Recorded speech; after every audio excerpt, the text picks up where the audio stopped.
Assalamualaikum warahmatullahi wabarakatuh. Alhamdulillahirabbil alamin. Qala Allah Ta'ala fi kitabihil karim. A'udzubillahi minasyaitonir rajim. Bismillahirrahmanirrahim. Laqad khalaqnal insana fi ahsani taqwim, tsumma radadnahu asfala safilin ilal ladzina amanu wa 'amilus sholihat. Wassalatu wassalamu ala nabiyyina Muhammadin wa ala alihi wa ashabihi wa ummatihi ajmain. Sahabat sekalian, kita berjumpa dalam program Jejak Langkah episode yang ke-47. Hari ini kita akan melakukan kajian, melanjutkan kajian kita tentang hadis sebagai sumber hukum di dalam Islam. Sumber hukum sekunder atau yang kedua setelah Al-Quran Al-Karim. Di mana yang ketiganya adalah ijtihad, pendapat para ahli di bidangnya. Sahabat sekalian, kita terus melakukan kajian dan klarifikasi terkait dengan berbagai hal yang menyangkut bagaimana sumber hukum yang kedua ini semestinya ditempatkan di dalam hierarki untuk mengambil hikmah dan pelajaran dari dalam Islam ini. Bahwa yang pertama tidak bisa tidak adalah Al-Quran Al-Karim, itu mutlak sifatnya. Setelah Al-Quran itu masih bisa diperdebatkan, bisa terjadi perbedaan-perbedaan, termasuk adalah terkait dengan sumber hukum yang kedua yaitu Al-Hadis. Sehingga kita sudah pernah membahas di episode yang lalu.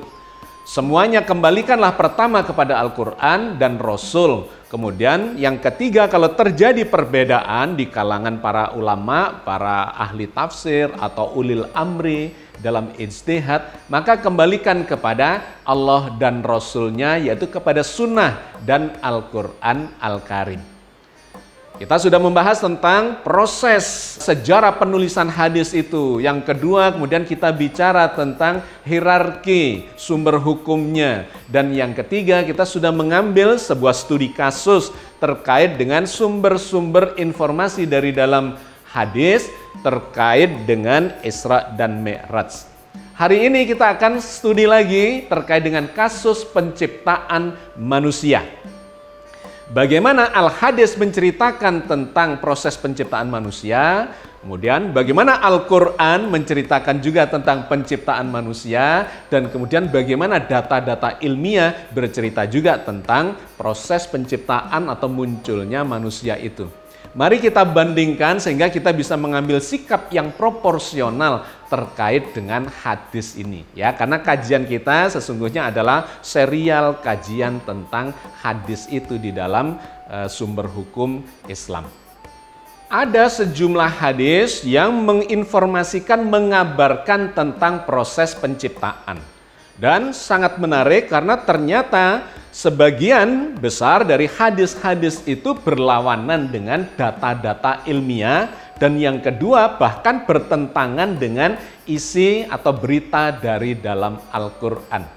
Sehingga seperti yang selalu saya sampaikan bahwa hadis ini memang tidak langsung bisa sepenuhnya secara mutlak kita ambil sebagai rujukan, melainkan harus kita cocokkan dengan Al-Quran Al-Karim dan isinya kita cocokkan dengan data-data ilmiah.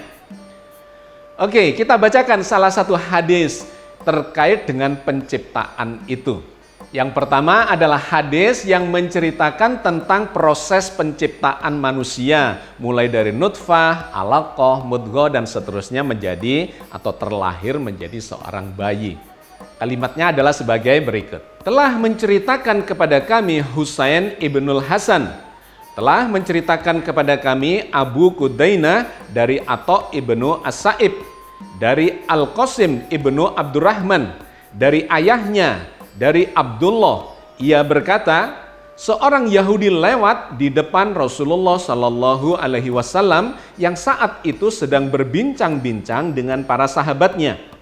Lalu orang-orang Quraisy berkata, "Hei Yahudi, orang ini mengaku sebagai nabi." Yahudi itu pun berkata, "Sungguh aku akan menanyakan sesuatu kepadanya yang tidak diketahui kecuali oleh seorang nabi." Yahudi itu lalu menghampiri beliau dan duduk di dekatnya seraya bertanya, "Wahai Muhammad, dari apa manusia diciptakan?"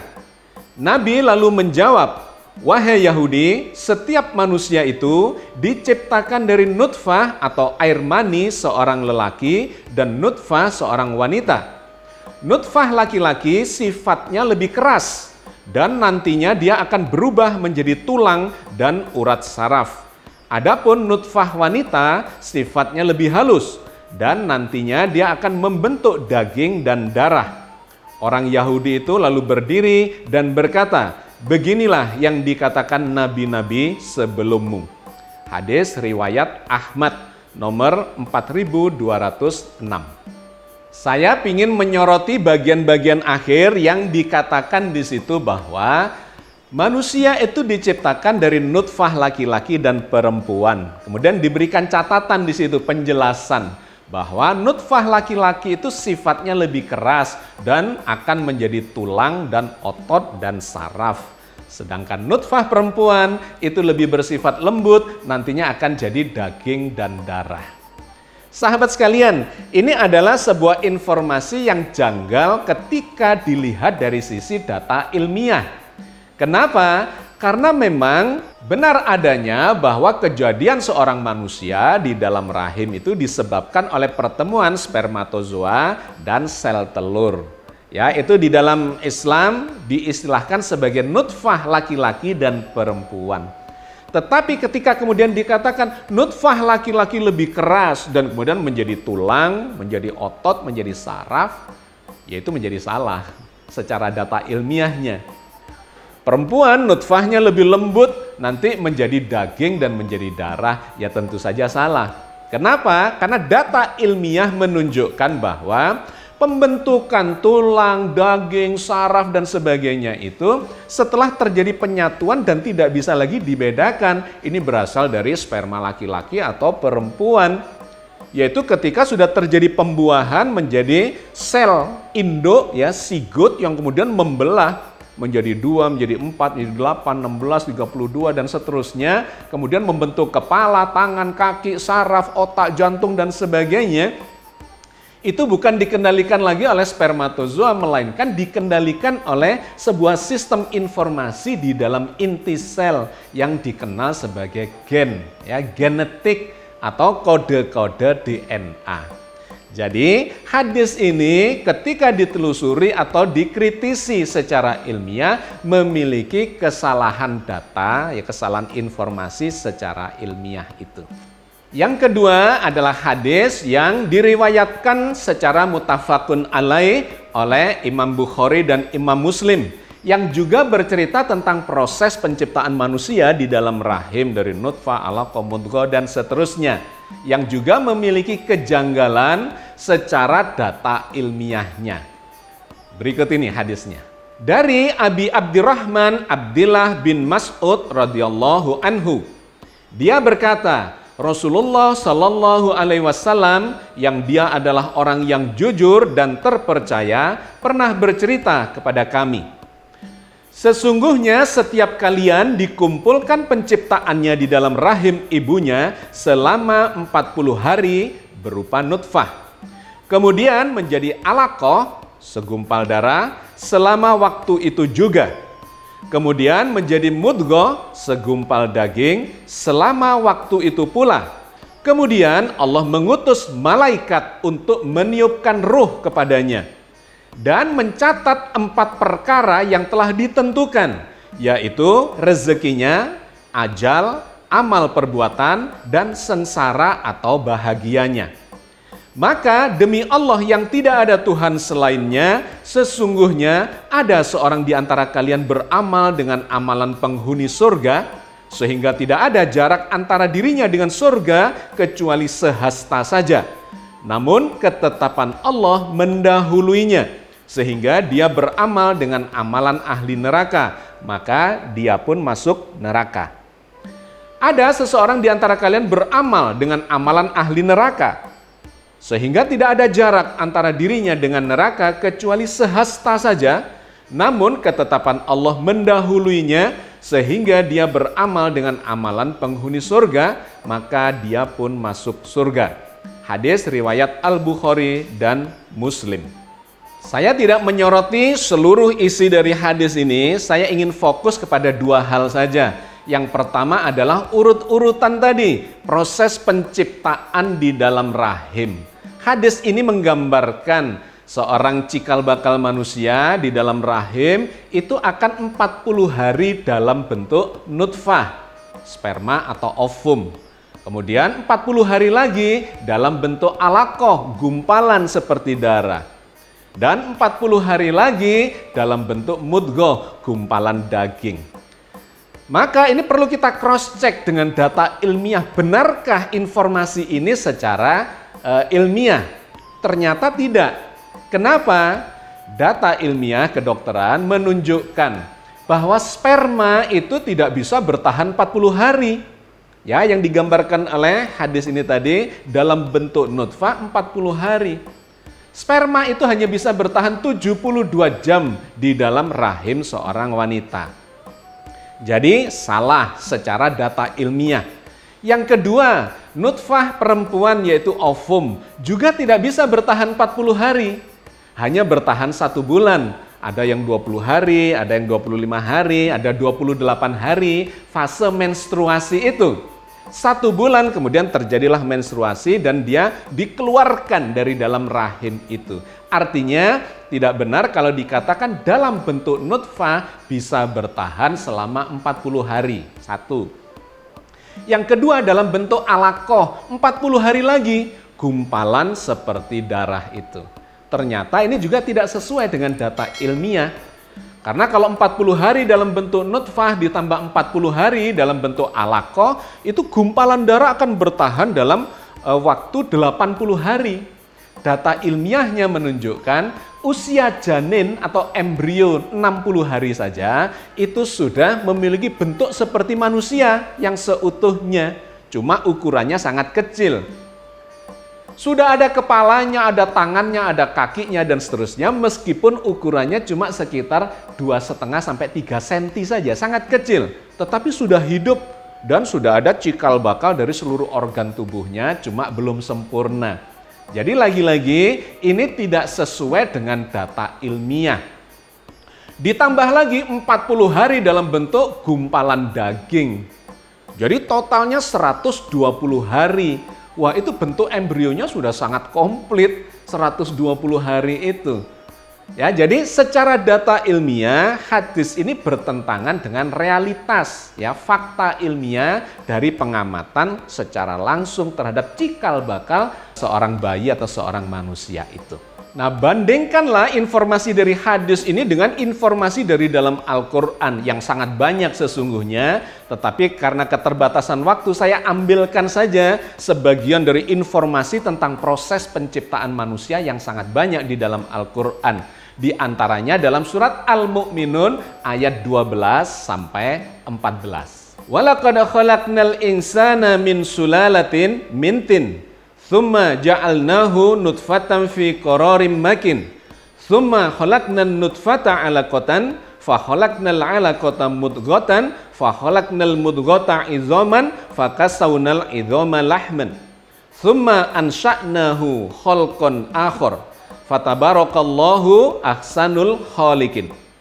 Dan sesungguhnya kami telah menciptakan manusia dari suatu saripati yang berasal dari tanah. Kemudian kami jadikan saripati itu air mani yang disimpan di dalam tempat yang kokoh. Kemudian air mani itu kami jadikan alaqah atau gumpalan seperti darah. Lalu alaqah itu kami jadikan mudghah, gumpalan seperti daging. Dan mudghah itu kami jadikan tulang belulang. Lalu tulang belulang itu kami bungkus dengan daging. Kemudian kami jadikan dia makhluk yang lain. Maka maha sucilah Allah pencipta yang paling baik. Sesungguhnya Al-Quran bercerita tentang proses itu juga dengan detail, tetapi sangat elegan. Tidak ada kesalahan secara ilmiah di dalam runtut cerita yang disampaikan oleh Al-Quran. Bahwa awalnya manusia itu berasal dari saripati tanah. Unsur-unsur hara, penyusun tubuh kita, ya, zat-zat biokimiawi kita itu berasal dari dalam tanah.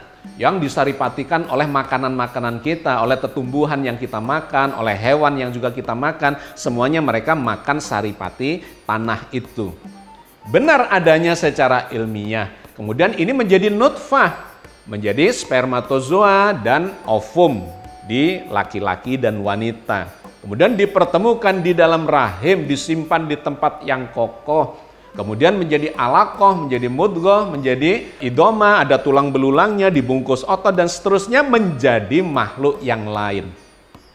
Dengan sangat sederhana tetapi memiliki kedalaman makna yang ternyata ini seiring dengan data-data ilmu pengetahuan kedokteran terkait dengan proses terbentuknya seorang manusia di dalam rahim. Jadi kita melihat sangat berbeda antara Al-Quran dengan hadis. Seakan-akan hadis itu ingin menjelaskan apa yang sudah diceritakan oleh Al-Quran, tetapi ternyata salah secara data ilmiahnya. Penjelasan ilmiahnya justru mengalami kekeliruan. Maka tentu saja kita sebaiknya mengambil Al-Qurannya. Karena Al-Quran itu sesuai sesungguhnya ketika diceritakan secara ilmiah, tetapi menjadi keliru ketika justru dijelaskan melalui hadis. Dan lebih fatal lagi ketika kita mengkaitkan informasi dari hadis itu dicocokkan dengan Al-Quran dalam beberapa bagian, ternyata justru berselisih, bahkan berlawanan. Misalnya yang diceritakan di dalam hadis Bukhari Muslim tadi terkait dengan peniupan ruh. Di hadis itu digambarkan bahwa Allah mengutus seorang malaikat untuk meniupkan ruhnya. Nah, padahal di dalam Al-Quran peniupan ruh itu bukan oleh malaikat, melainkan oleh Allah sendiri. Kita coba kutip bagian hadis itu yang menjelaskan tentang Allah mengutus malaikat untuk meniupkan ruhnya. Tsumma yursalul malaku fayanfukhu fihir ruh. Kemudian Allah mengutus malaikat untuk meniupkan ruh kepadanya.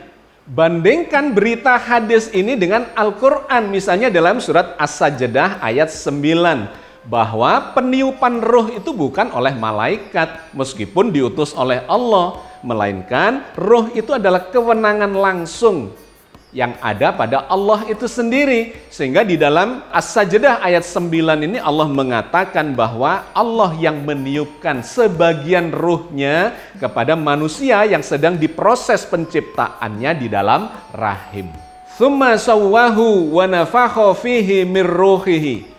Wa ja'ala lakumus sam'a wal absar wal af'idah qalilan ma tashkurun. Kemudian dia Allah menyempurnakan dan meniupkan ke dalamnya sebagian rohnya, dan dia menjadikan bagi kamu pendengaran, penglihatan dan hati, tetapi sedikit sekali kamu bersyukur.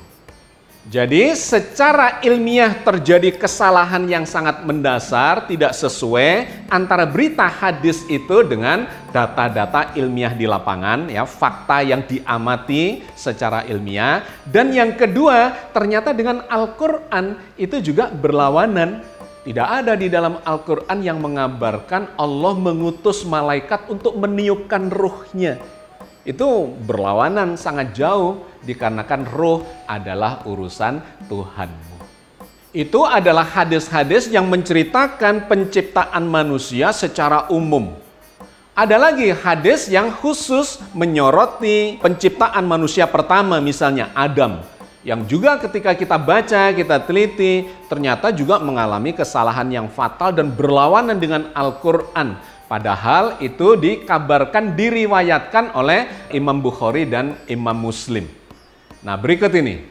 Telah bercerita kepada kami oleh Yahya bin Ja'far. Telah bercerita kepada kami oleh Abdur Razak, dari Ma'mar, dari Hammam, dari Abu Hurairah, dari Nabi SAW bersabda, Allah telah menciptakan Adam menurut rupanya, tingginya 60 hasta. Tatkala Allah selesai menciptakannya, Allah pun berfirman, pergilah kamu, wahai Adam, dan berilah salam kepada mereka, para malaikat yang sedang duduk itu. Kemudian dengarkan jawaban mereka terhadapmu. Karena hal itu akan menjadi simbol penghormatanmu juga keturunanmu nanti. Maka Adam berkata, Assalamualaikum. Para malaikat menjawab, Assalamualaika warahmatullah. Mereka menambahkan kalimat warahmatullah. Maka setiap orang yang masuk ke surga bentuknya seperti Nabi Adam. Namun manusia terus saja berkurang tingginya sampai sekarang. Hadis riwayat Bukhari nomor 6227 dan Muslim nomor 2841.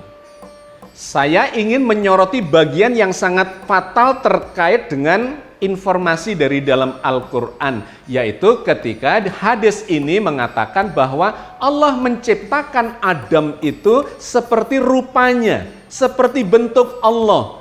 Ini tentu saja sangat berlawanan dengan Al-Quran Al-Karim. Sahabat sekalian, kita cuplik bagian yang sangat sensitif dan berlawanan dengan Al-Quran, yaitu ketika hadis ini mengatakan bahwa Allah menciptakan Adam sesuai dengan rupanya, sesuai dengan bentuknya. Bentuk Allah, rupa Allah, wajah Allah. Nah, bagian itu berbunyi begini. Khalaqallahu azza wa jalla Adama ala suratihi tuluhu sittuna dhira'a. Allah azza wa jalla menciptakan Adam dalam rupanya, tingginya 60 hasta. Hadis riwayat Bukhari nomor 6227 dan Muslim nomor 2841. Khalaqallahu Adama ala suratihi. Allah menciptakan Adam itu ala suratihi, seperti gambarnya, seperti rupanya, bentuknya. Sahabat sekalian, ini berlawanan sangat frontal dengan informasi dari dalam Al-Quran di mana Allah itu tidak bisa digambarkan. Dalam sejumlah ayat itu dengan eksplisit bahwa Allah itu tidak menyerupai apapun. Misalnya dalam surat Asy-Syura ayat 11. Laisa kamitslihi syai' wa huwas samiul basir. Tidak ada sesuatu pun yang serupa dengannya, dan dialah yang maha mendengar lagi maha melihat. Atau dalam surat Al-Ikhlas ayat 4. Walam yakul lahu kufuwan ahad. Dan tidak ada seorang pun yang setara dengannya. Jadi informasi tentang penciptaan bentuk Adam, wajah Adam itu diciptakan seperti gambar Allah, seperti wajahnya, seperti bentuknya, itu adalah sesuatu yang sangat menyesatkan dan berlawanan secara diametral dengan Al-Quran Al-Karim. Meskipun ada sebagian ulama ahli tafsir yang kemudian mencoba melunakkan makna ala suratihi itu, bahwa itu bermakna yang bukan gambar dalam arti yang sebenarnya, tetapi sebuah idiom, ya, sebuah analogi tentang ketinggian derajat dan sebagainya. Tetapi masalahnya ada hadis yang lain dari Imam Muslim juga yang memberikan gambaran lebih tegas lagi, seperti berikut ini. Idza qatala ahadukum akhahu fayajtani bil wajha fa innallaha khalaqa Adama ala suratihi. Jika kalian berkelahi dengan saudaranya, maka jangan memukul wajah, karena Allah azza wa jalla menciptakan Adam dalam rupanya. Hadis riwayat Muslim nomor 2612. Jadi diksi suratihi itu dijelaskan oleh hadis ini, bahwa yang dimaksudkan itu memang wajahnya dalam arti yang sesungguhnya. Sehingga ketika berkelahi katanya, kata hadis ini, jangan memukul wajah. Karena Allah itu menciptakan Adam dan kemudian kita keturunannya ini adalah mengikuti wajahnya. Sahabat sekalian, tentu saja ini sangat frontal berlawanan dengan informasi dari dalam Al-Quran yang tidak boleh menyerupakan Allah itu dengan apapun. Laisa kamitslihi syai', tidak ada apapun yang serupa dengannya. Nah, ternyata informasi penciptaan manusia yang wajahnya serupa dengan Tuhannya itu malah muncul di kitab suci yang lain, yaitu di dalam kitab Perjanjian Lama. Anda bisa membukanya di kitab Kejadian pasal 1 ayat 27. Maka Allah menciptakan manusia itu menurut gambarnya, Menurut gambar Allah diciptakannya dia. Laki-laki dan perempuan diciptakannya mereka. Jadi sahabat sekalian, itulah yang sering saya sampaikan bahwa hadis itu tidak serta-merta bisa dijadikan sebagai rujukan. Kenapa? Dikarenakan memang hadis itu adalah kabar yang dikabarkan oleh para periwayatnya. Kemudian disahihkan oleh para ulama hadis. Tidak pernah diverifikasikan kepada Rasulullah karena Rasulullah sudah wafat. Sehingga kita harus berani mengkritisi hadis-hadis itu. Yang pertama harus sesuai dengan isi Al-Quran. Kalau bertentangan dengan Al-Quran, ya kita minggirkan dan kita ambil Al-Qurannya. Karena Al-Quran itu dijamin kebenarannya oleh Allah sendiri. Yang kedua, ketika isi hadis itu bertentangan dengan fakta, dengan realitas ilmiah, di mana sudah ada bukti-bukti empiriknya yang terbukti di lapangan secara objektif, dan kemudian hadis itu ternyata berlawanan dengan itu, ya maka kita tidak bisa menerimanya karena bertentangan dengan fakta. Oke ya sahabat sekalian, saya kira dengan studi kasus hari ini, sejumlah hadis terkait dengan penciptaan manusia, di cross check dengan ayat-ayat Al-Quran, dan di cross check dengan data-data ilmiah, ternyata mengalami beberapa kesalahan, kekeliruan, dan bahkan berlawanan. Maka ini menjadi bagian yang melengkapi kajian kita tentang hadis sejak beberapa episode yang lalu. Supaya kita tepat, proporsional di dalam menyikapi informasi dari dalam hadis itu. Oke, saya cukupkan sampai di sini. Mudah-mudahan bermanfaat dan memberikan hikmah, pencerahan, dan Allah senantiasa membimbing kita di atas jalan yang diridhoinya. Amin ya rabbal alamin. Assalamualaikum warahmatullahi wabarakatuh.